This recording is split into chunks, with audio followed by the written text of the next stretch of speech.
garage now. These are just some 487 heads we had from another motor while we had it apart. I just wanted to clean up the intake runners, polish them a little bit. Now we're gonna take them back over to the garage, drop them off. Probably, we might have to get some head gaskets for the motor. It's just a 350. Actually, I think it's a 355 or 358, something like that. Just put it back together so that it's not just sitting open out in the garage, because every couple days I'll go through and I'll spray some oil on it so it doesn't rust. It's really just been waiting on me to have the time to get those polished up a little bit, just because it's something I haven't done before. I wanted to do it, but got to play around with that a little bit. Now we can hit the road.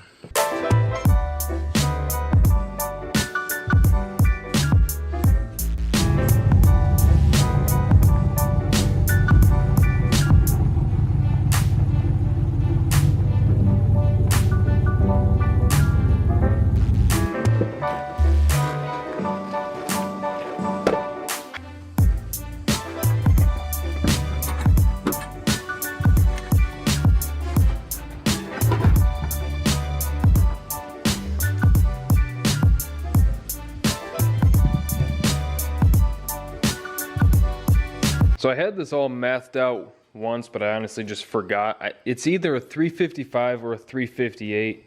It should be in the neighborhood of like 9.5 to 10 to 1 compression. It's got pretty good domes there.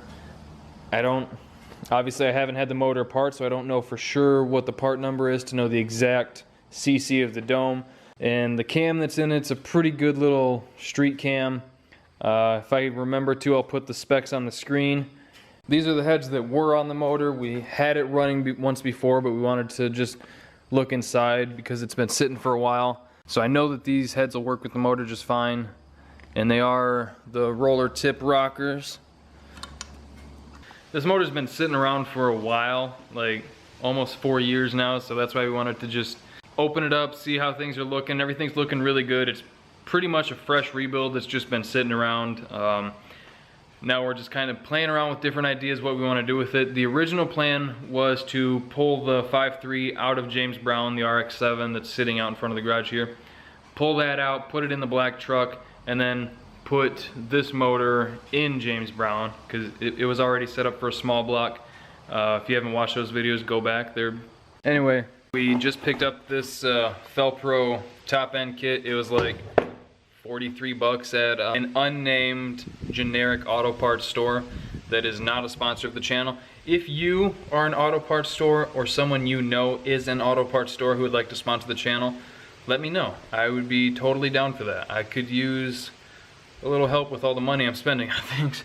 So what we're gonna do is throw this motor back together. The intake is somewhere back in that pile of shit over there, right there.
All right, we got the top end of the motor all back together.